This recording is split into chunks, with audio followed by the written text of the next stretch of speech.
Hello, my name is Rev Dr. Gina Jacob Strain, and I am the Executive Director of American Baptist Women's Ministries. And I am Reverend Lethelma Yenbata, Associate Executive Director of American Baptist Women's Ministries, and we are your co-hosts for Iron Sharpens Iron Table Talk. Iron Sharpens Iron is our Women's History Month program. AB women leaders, partners, and friends will be sharing their Iron Sharpens Iron moments and advice. Be sure to tune in every Monday at 12:30 p.m. Eastern Time for our talks. Please share your Iron Sharpens Iron moments in our Facebook comments. Today we have three esteemed guests. Reverend Dr. Marie Awu Ariri, Associate General Secretary for Mission Resource Development, the Office of the General Secretary. We have Valoria Cheats, Esquire, President and CEO of the American Baptist Extension Corporation, also known as ABEC. And we have Yvette Vanderpool, Chief Communications Officer for MMBB. Ladies, we are so excited that you are here with us today, and let's not keep the audience waiting. Let's share our Iron Sharpens Iron moment, and we'd like to begin with Reverend Dr. O. It is such a pleasure to be with you beautiful women this evening, this afternoon, depending on when you're watching. Thank you for American Baptist Women's Ministries for all that you're doing to empower women and girls. Let's see, my story about Iron Sharpen Iron is chosen out of many that I could choose, as I'm sure the other ladies probably feel the same way as I think over life, you know, moms, sorority sisters, pastors, mentors, friends, professors, so many women that have shaped me and have sharpened me. But I recall a preacher who said, you know, God spoke to him and said, you know, you need a new testimony. So I'm going to share a story that's actually quite recent out of all those that I could have chosen from. And I want to highlight one of my seminary professors, Dr. Valerie Miles Tribble, who teaches at the Berkeley School of Theology in California. And you know how people see something in you that you don't see in yourself? This is the story as an example of that. She had invited me to be an author of a issue that she was editing for an academic journal. She sent me the invitation last summer. And that invitation in itself was quite intimidating because I have, you know, not been in academic writing for quite some time. But the topic of the issue was familiar enough, leading change in diverse contexts, that I was thinking, sure, I can come up with something. And, you know, looking at the few months ahead, I thought I'd have time. You know, it was COVID and no one's really doing much outside. So I said yes. And some of you know, the past 6 months have been like a whirlwind for me. Right after I said yes, life changed. I went through a vocation change as well as a physical move geographically for me and my family. And so I really didn't get to writing it until early this year, so January, February. And although it was a topic that I thought I can think of something for, I ended up finding myself really struggling with it. What I felt God wanted to come out of me was not something I had already done or already became good at, but something that I still needed to work through, process, and sharpen. And Dr. Valerie Miles Tribble was an amazing editor. You know, without holding my hand or like feeling like she was swaying me one way or the other, she extended so much grace to me, gave me just the right amount of direction. She pointed out things that were not clear and I can work through. And she also suggested that I try to draw a schematic of what I was presenting in the article. And I listened to one of the previous table talks, and there was a presenter that said, know your learning style and live into that. And I'm a visual learner. And her saying that to me and me having to do a diagram actually clarified a lot of what I was trying to say. So she sharpened me and got me through with just enough encouragement and direction for me to kind of see the end of my finished product, so to speak. And while this was a recent incident, this kind of trust was built over years. You know, she was my previous professor. I've had her in classes. She's done this kind of direction and encouragement to me in the past. So I'm grateful for that. And even just this writing process was sharpening because I had a few other people that were sounding boards for me that were very helpful. And even one person said, well, isn't that what we do when we're struggling through something? We write about it. We're frustrated. And so we write it out and we process through. And so I'm grateful for especially Dr. Miles Tribble, but all the other sounding boards that sharpened me through this experience. Thank you so much for sharing that.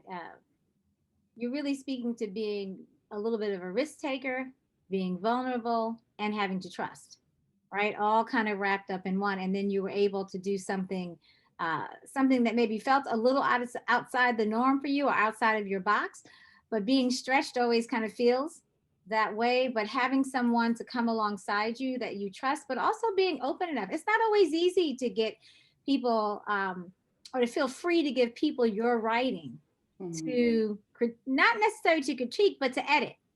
You know what I mean? And so there's a certain openness that you have to have, even with that, so that when people give you feedback, that you're really genuinely ready to receive it. And it sounds like you were. So that's really just a wonderful and a long friendship. Also where you not only was she your professor, but also someone that you could trust in that space. So that's really that's definitely an iron sharpens iron, and one to always think about how we can be that for somebody. Amen. I especially loved that your professor gave you an opportunity to live out something that you did not see within yourself.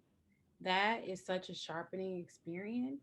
Um, because it lets us know that we have so much depth. We are a well. I like to that to be my analogy of my person, because we're endless. Like there is so much to us that that is yet to be discovered, and so that is such a powerful moment to recognize that. Wow, because you're a very accomplished woman. Like it's like how much more can I get can come out of me. But I love that she was able through a trusting relationship to pull something even more out of you, and that's such a blessing. Yeah. So I would love, if there's no further comments for Reverend Dr. O, I would love to invite Valoria to share her story. Well, thank you, LaThelma, and thanks to you and Dr. Gina for just thinking that I might have something to say during this conversation. Um, I don't know about everyone, but for me, my mom is one of my sheroes. And without going into a lot of history around her life, I just think about the fact that she grew up and sort of came of age at a time when it was not an easy thing to be a woman of color and to be trying to forge your way through the world to a place where you could go to college and try to make a different life for yourself. And so very early on when I was called to this position, oh, I'm so sorry. When I was called to this position, Mom was listening to me complain, quite frankly. The load was just incredible. I had a young child, and I was saying to her, I needed to do something today, and I had to take care of, the baby, and she just looked at me very calmly and said, "You are always the mother." And so for me, that was an interesting moment, right? Because here I am taking on this responsibility as an executive and wanting in many ways to be seen with more facets. I hear you. And she boiled it down in those words. And initially, I only thought of it in terms of what it means to be an executive and a mom. That means when the child is sick, even though you have other responsibilities, your first call is to take care of that child.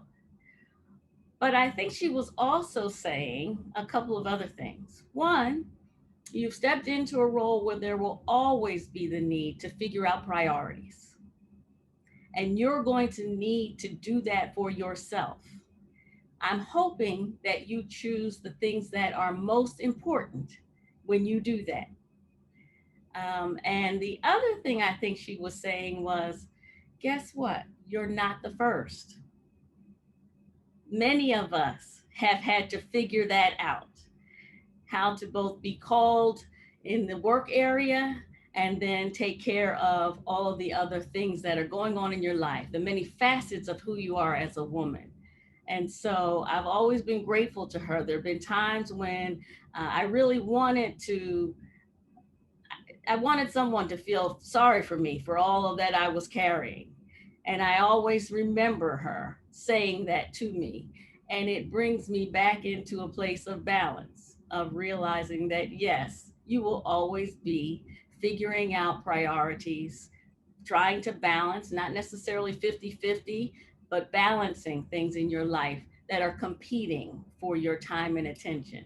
And so I thank Mom for just giving me that to hold on to in those moments when I was frazzled and still sometimes frazzled. So that's my moment. What an awesome moment. And I love how your mother said so much with few words. And Right? she often does that. Right. And so it also gave you a moment to kind of like, okay, like I need to pause and think about what she said, the wisdom in what she was saying, right? She was reminding you of all the things that you said, and we need that sometimes, right? We need someone to give us that balance, right? Someone who we know loves us, and they're only wanting the best for us, right? There's no ulterior motive in what she is saying to you. She's just saying something that she knows is for your betterment. That is, I mean, that is priceless. And to have someone to be able to say that to you in a way that you can always hold on to that, because what she said was so true, right? I shared with someone the other day that someone said to me when I first became a mother was that you will only be as happy as your happiest child. And I thought, whew, that's a lot. And then I had 3 kids, and then I was like, okay, I get it now. Like I totally get, no matter what is going on and no matter how great a day I'm having or how bad a day I'm having on either side of it, it is the voice of my children that bring me the most joy, but also it is the voice of them that when they say hello and that hello doesn't sound right, that my whole day is flipped around. Okay, what's going on? So that definitely is true, and a good reminder for us that our first ministry is our home, and that we never lose sight of that. Yeah. For me, your mother's words like reminded me of agency, because I think oftentimes, at least for me, I'll speak personally, becoming a mother and choosing to work outside of the home, I wanted somebody to feel sorry for me too. I resonated with that because I felt overwhelmed, and oftentimes I felt like I didn't have much choice. I felt like I had lost my sense of agency. And what your mother says, like you can reclaim your agency. You can make your priorities. You have choices. You can make a choice of what is important to you. And so that is such an empowering, sharpening reminder that we have agency over some things. But we can set our own priorities. So I really love what your mother said to you, and it speaks to me today. And I'm sure it's going to speak to a lot of women when they hear that and remind themselves that they have power within and they have power in choices. Yeah. Yvette, will you sort of round us out here and share your Iron Sharpens Iron experience? Unless there's Dr. O, unless you have something you want to add or you want to comment on something that Valoria said before we move on. Yeah, I also picked up on the saying so much with just a few words. And there's no one like a mom who can do that, So I thought about the ways that my mom would just say something that's like, ooh, she told me about myself in just a few words. So I definitely resonated with that and resonated with the moments where we're stuck in our woe is me. And people are like, okay, yes, but you're not the only one that has had to make those choices. So it's good to have sisters and other women that gently and lovingly remind us of that. It hurts to hear those. Amen to that. First of all, I want to thank you for inviting me to be part of this table talk. It's already been enriching just listening to some of the comments, some of the stories from Marie and Valoria. And I just want to comment, in the best of situations, our mothers are our first teachers. Our mothers are our first teachers. And with that, I've struggled to pinpoint, as Marie said, we've all had so many iron sharpen iron moments. And I've struggled to pinpoint the one that I want to share today, but I think that I want to go back to a time when I was struggling with my call.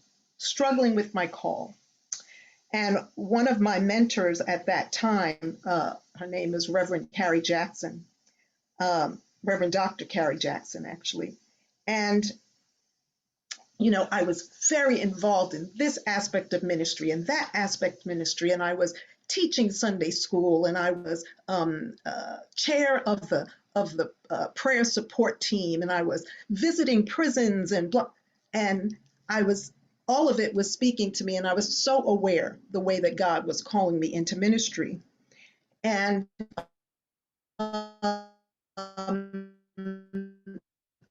when I applied to seminary, when I looked at what, oh my God, I'm going to have to take a break, and I was so upset by that. And I'll never forget Carrie saying to me, "You may have to step away from aspects of ministry that have been part of your call and shaped your call in order for God to prepare you for the next level of your call." And that lesson has stuck with me over and over, because by nature, I am a high energetic person. I'm a twin, and I am the twin who got all the extrovert genes, and my twin sister got all the introvert genes. And so by nature, I am a high energy person. I tend to take on more than I need to take on. And so the lesson that I have learned so often from that is how a lot of times God calls you to step away from something in order to move you to another place, in another phase in your development, another phase of life, another arena that He is pulling you in direction to. And that has been a lesson that has helped me many times when I'm feeling overwhelmed. I'm saying to myself, okay, this may be one of those step away moments. What do you have to step away from in order to step towards something else? And so I'm so grateful for that lesson that Carrie gave me many years ago, but it has been a word of wisdom in my ear more times than I can count. I'm reminded, thinking about the idea that sometimes in order for us to hear God, we have to put some of the busyness aside. And it's not that you weren't doing good things, right? But sometimes we have to make space so that God can really talk to us about what it is that God wants us to do, right? And when we are in the midst of so many things, right, it's sometimes hard for us to set our priorities in accordance with God's will, right? But you had someone who said to you, okay, and also she kind of gave you permission, like a release almost. You know what? Like, it's okay, because you need to do this so that you can move forward in your call. And that's okay. And that's right for you at this time, right? You know, that there are, it just like she was saying to you, there's a season, and this is a season for you to do this. And that is, I think, sometimes when we are, when we're feeling overwhelmed, certainly a feeling that I can, you know, it has only been in recent years that I have learned to say no, you know, and someone said to me the other day, you know, no is a complete sentence. Like there's no, and now, and I'm very good at now saying no. And that's it. There's no other words that come behind it. No justification, no explanation, just no, with a smile. And so I think that we have to learn, though, to do that. And it's great to have someone who gave you that wisdom, gave you that gift, because you're always, when you are a capable person, as you are, Yvette, there are always going to be more things for people to ask you to do than there may be time in the day. Right? So that's really great advice. That is so true. And someone else told me that no is a holy word. I like the fact that the complete sentence, but someone else told me no is a holy word. And when you think about it, there's plenty of no's in the Bible. There's plenty of no's in the Bible. Yes. Wellness and self-care sometimes are dependent upon that no. Yes. And often I also think about, especially with being women in ministry, a lot of times I feel like in ministry in general, people really love to stay in a certain place too long, right? Pastors and it's people overstay, I think. And I love that like you were willing to move out of the space that God, had you in so that you could move to the next level. But I believe that somebody came behind you, right? So that you moving opened up an opportunity for someone else to move in as well to live out their call. So I it's always hard for me to say goodbye. But when I thought about me leaving, it's opening up a path for someone else to come in, and so that helps me to say goodbye better. I think. So that's what your story reminded me of. I'm so happy to hear your story. That one of the ones that I struggled sharing, because it's one of my tried and true testimonies, is also about letting go, moving on, so that you can step into God's next. So thank you. I resonate. And holy complete sentence. I love that. No, I have to learn that. Thank you. I'm going to take that. Yeah, me too. I'm gonna modify mine now. No, holy complete sentence, right? So that makes me feel even better about it. Yes. Well, I'm going to add the complete sentence. I like that. A holy complete sentence. Oh, that might make it into my next sermon. All right. That'll now. preach. That's hashtag material. Yeah. Exactly. So Gloria, Absolutely. would you be willing to start us off with your 3 pieces of advice? So is that oh, I'm sorry. I was saying, but Gloria, will you please start us off with your 3 pieces of advice? Okay, I will do that. So the first one is probably one that I've heard repeated through other people. And I've taken it on just like I'm taking on the holy no, the complete sentence.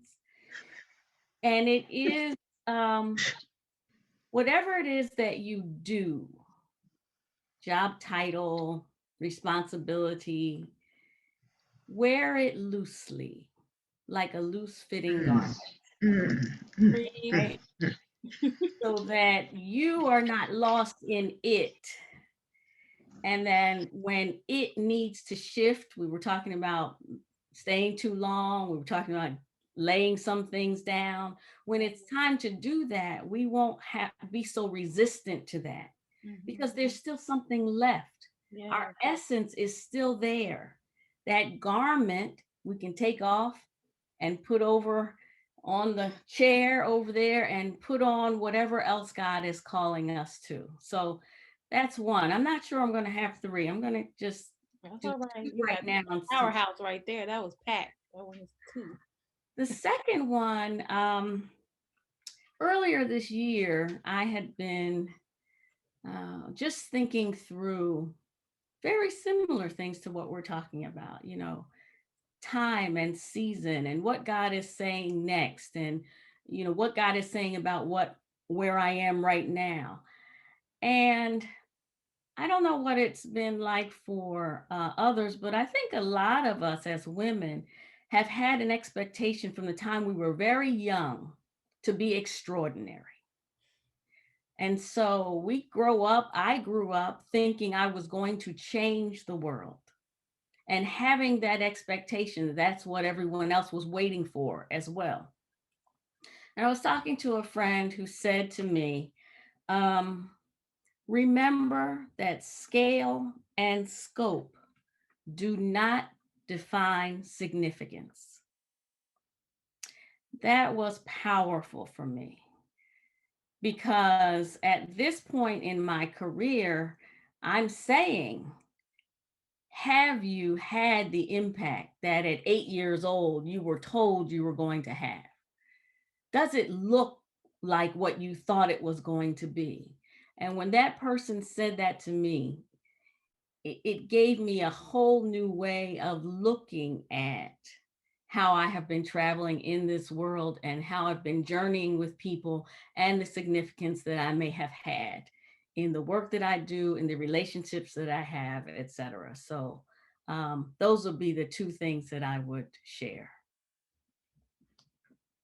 Wow, those are, I mean, you don't need three, because those are really incredible. When you were speaking, the thing that I thought about was that sometimes, the reason we don't wear the things loosely is because we think of God as a God of scarcity and not a God of abundance. Mhm. Right. And so sometimes we become so wrapped in the thing that it is that we do that we think that's all that God has for us. That's it. And I can honestly say I've always been surprised by what God has next when I've been willing to open myself up to that. And so not defining ourselves, right, so narrowly, but also not taking on the, scale and scope. I love that. Do not define significance. So much of what we see, sometimes we think that we have to be we measure things in quantity and numbers and things like that, and so often we miss the opportunity to go deep where we are. And so I love that about scale and scope. Do not define significance. That's really very helpful for me, because I think that I am an A-type personality, and I am always, my mind, it takes me hours to wind down at night to get my mind set so I can actually go to sleep, right? And so I know that feeling of always like, what's next? Just in my own head. Forget about what everybody else is saying to me, just in my own head. So that really helps me a lot about scale and scope. I appreciate that. Thank you. Yeah, I really resonated with what you said, Valoria, and I think it speaks to our society and our culture, because we often ask, what do you do? Who are you is really asking, what do you do, and how does what you do, how can it benefit me? And so I think that's what you really challenge, is that it's not about what you do, it's about who you are, the essence of you, and it just reminds us to care more about that than the titles. So I appreciate all that you shared. I just, what, when you said that, my grandmother used to always ask this question of people: who are your people? And people would always say, sometimes people didn't get it, and they would say, oh, well, my mom's is so and so. And she's, no, that's not. Who are your people? And what she wanted to know was, who was your mother, who was your father, and where was your church? That was really what she was getting at. She ultimately, you had to say something about, where was your church, who was your pastor, when did you go to Bible study? And she would just kind of keep asking you that, and I'd be like, Grandma, come on. She's like, no, who are your people? So I think, it reminds us, like, who are we is not so much about what we do, right? It's not, that's not the thing. So Dr. O, would you like to share your 3 pieces of advice? Yes, thank you. Yeah, those were great, Valoria. This is rich, like just real talk. I love this. Okay, first one, don't fear self-awareness. So self-awareness is kind of like my soapbox, but it's a long, long journey. And I would say do it in as many different ways as is able to unpeel the layers of ourselves. So for me, I mean, that's been different things: meditation, mindfulness, journaling, having close friends who can speak into my life. Enneagram is something that I've kind of been learning more about. So just learn to love yourself and the many layers and the wonderful facets that God has implanted within you. So I guess that would be the first. And the second one is related. We kind of talked about it. It's related to living into your call and to be courageous, to live into God's next for you. But the piece that I wanted to highlight was even though you're able to step into that next call with courage, don't expect that people will know what to do with you when you're there or how to be alongside you when you're there. It's great to still, I mean, it's 2021 and there's still so many firsts for women, which is a great thing, but it's also like, okay, there's still many firsts. And so I think about, Vice President Kamala Harris being our first vice president, which is something great to celebrate, but I can't even imagine like the walls she's going to come up against because systems and society hasn't quite caught up with the reality. So knowing yourself well is a big piece of being prepared for that, so that you know how to not only advocate for yourself, but advocate for other women. And it's also a way for you to know self-care, and kind of guarding yourself in the midst of that. And then I guess the third one would be maybe something specifically as, to women who kind of find themselves always in church circles, whether as an ordained person or a lay leader, is be open to people outside of the church sharpening you. I think we get so caught up in our churchy language, our institutional language, how we talk about things. And I had an eye opener last summer where it was in the context of working on justice issues. And I was working with a community group and we were working on visioning, and I was using all this language that I'm used to using in our ABC circles. And they're like, I don't know what you're trying to say. And that was another sharpening moment of like, learn how to speak regular talk. And in doing that, you also clarify what your message is. So, and that's what we're doing, right? We're sharing our faith with the world, not just with each other. So allow yourself to be sharpened by folks outside of the church.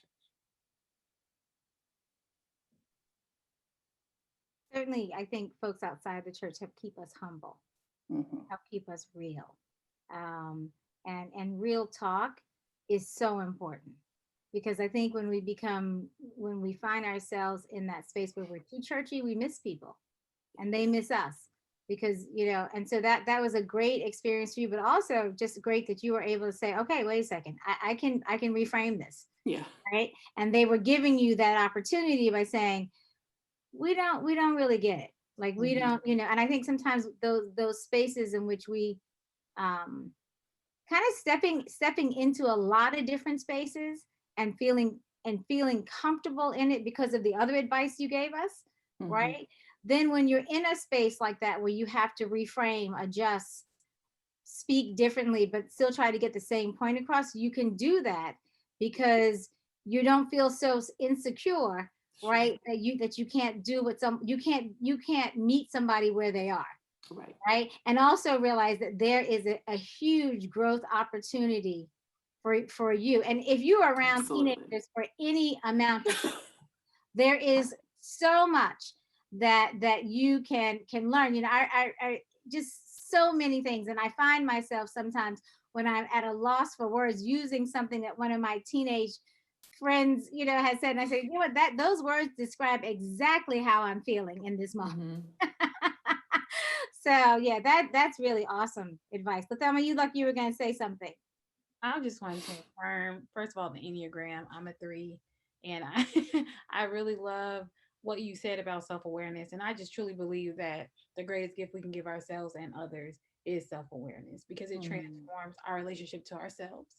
Where, teaching us how to extend ourselves grace, the more you know about yourself, because so much of ourselves we can't control. Like, this is how we were made, right? And so when you understand yourself, you can have grace with yourself.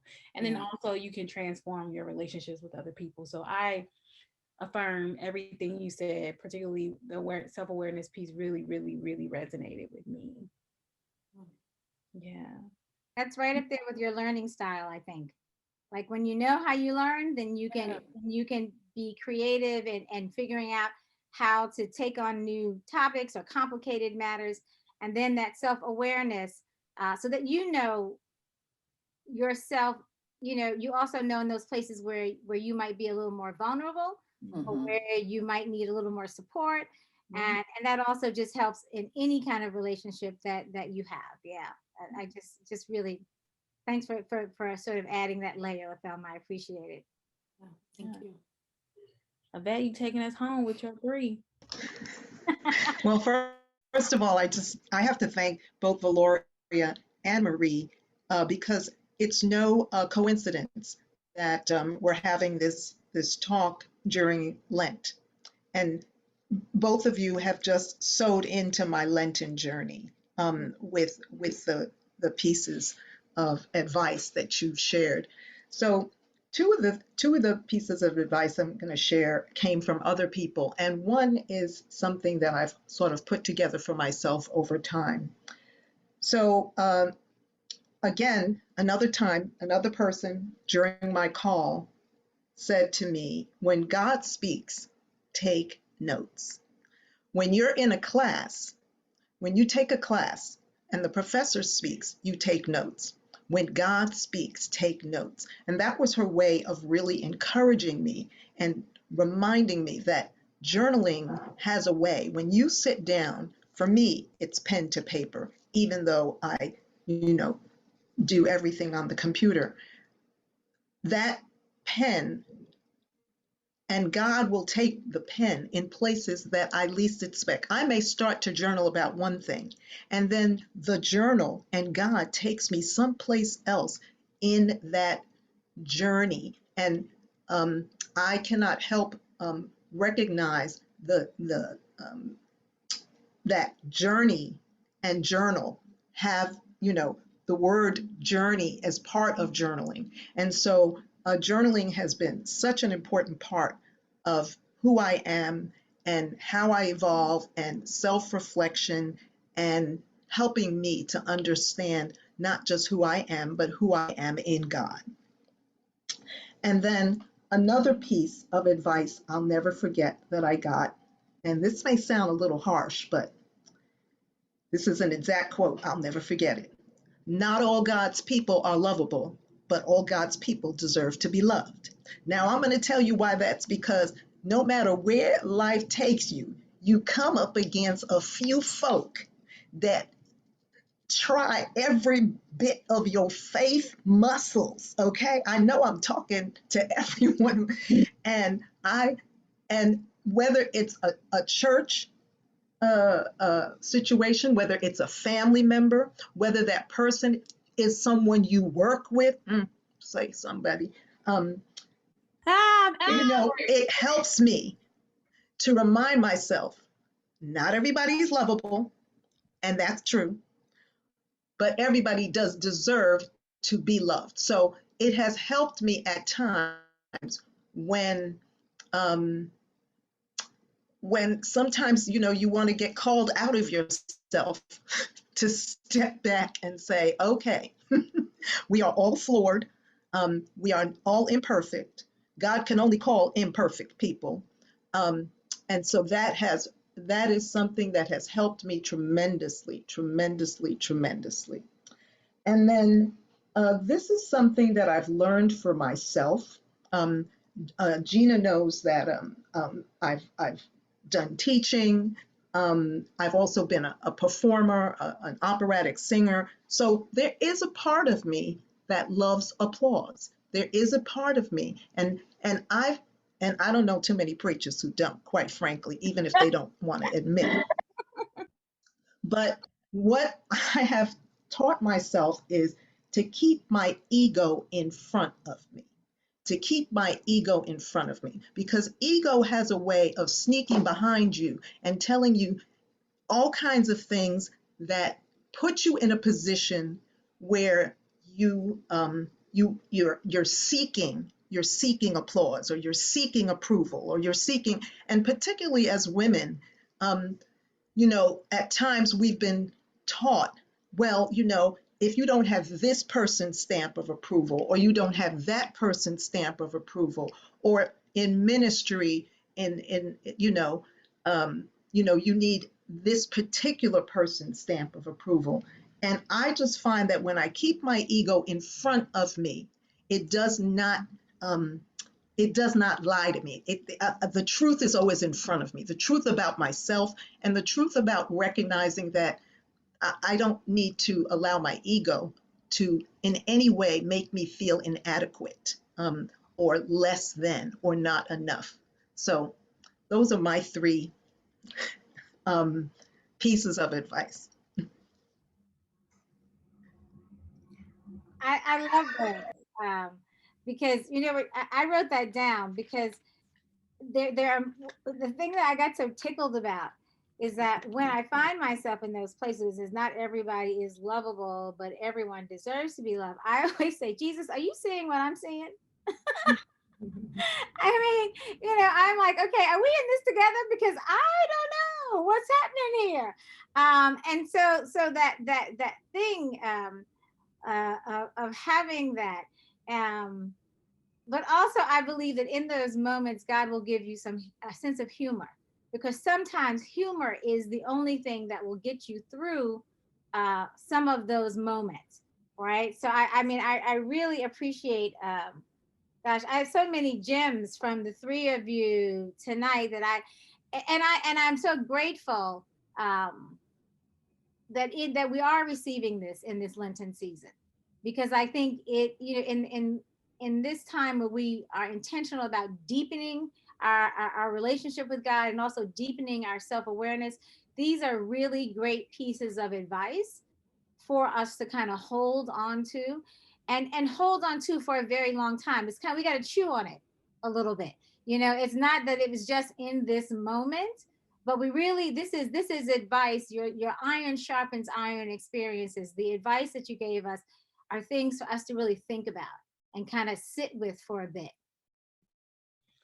Reverend Yvette, I just love how real you are. You just kept it 100. Like, I love how you are so self-aware to know that you love applause, right? Like that, it chimes into what, you know, Marie said about self-awareness. Like, because you are aware of yourself, you know, then, okay, it's my plan of action. I have to keep my ego in front of me. I have to recognize when I'm living, when my ego is out there, when I'm living out of my ego and not out of, you know, where God, the place that God wants me to live out of. And I loved everything you said. And it's so encouraging.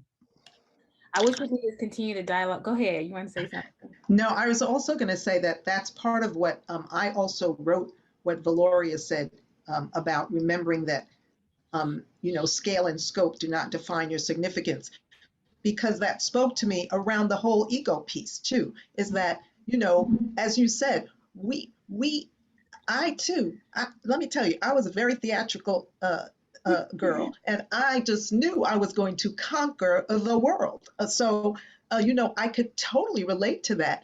And then relating to the fact that sometimes where you think you're going to be, you're not there. God takes his time, you know, preparing you. God takes his time pouring into you. And so where you think you're supposed to be 5 years from now, God will put you there 10 years from now and higher than where you initially thought you were going to be. But again, it comes back to that scale and scope. I wrote that down. It's going in my journal tonight. Trust me, there's a couple of things going in my journal tonight. And that's what I realized about myself too, that sometimes you're allowing your ego or your sense of where you think you should be to diminish where you are. Wow. To diminish where you are. That's awesome. Mm-hmm. Woo! I And think then you that miss is it. Then you miss it. You miss it when you do that. When your ego gets ahead of you in that way, right? Then you miss the moment, right? You miss the moment, and yeah, we don't want to do that. I know we're trying to close up, but I just, you know, I resonate with Valoria also when you said, you know, about what we dream about as young girls. And I was blessed to have, you know, parents also that spoke big dreams into my life. So I resonate with that. But I don't know, I just hope if there's someone listening out there who hasn't been told that they can do great things and that God wants great things for their life, I hope they hear that in these stories and in the table talks that you've prepared. Yeah, I mean, maybe there's another way to say it, but we're not all blessed with that. So yeah, God speak to whoever needs to hear your voice. Mm-hmm. Amen. So true. Absolutely. Well, I wish that we could talk for hours. But our time has come to an end, and I just want to thank all of you, Valoria, Marie, and Yvette, for just pouring into us. You have truly transformed me in this moment. To our listeners, thank you so much for joining us for our conversation. We would love to hear how you enjoyed the conversation. Please share it in the comments. Keep up with what's happening with ABWM by visiting our website at abwomensministries.org. Check out our upcoming events, and we hope to see you there. And I will now turn it over to our fearless leader, Gina, who's going to close us out. I just want to say thank you. I pray God's grace and peace over your ministries. We thank everyone who has taken the time to join us in this table talk today. And we are trusting that there'll be a word, a phrase, a laugh, something that you heard tonight that will bless you. And know that the extraordinary is inside you as well, because God does great things with the ordinary. And so we're just grateful for you sharing so honestly, so genuinely. This just is incredible blessing. So thank you. ABWM is grateful for your time and grateful for your wisdom. Amen. Thank you. Amen.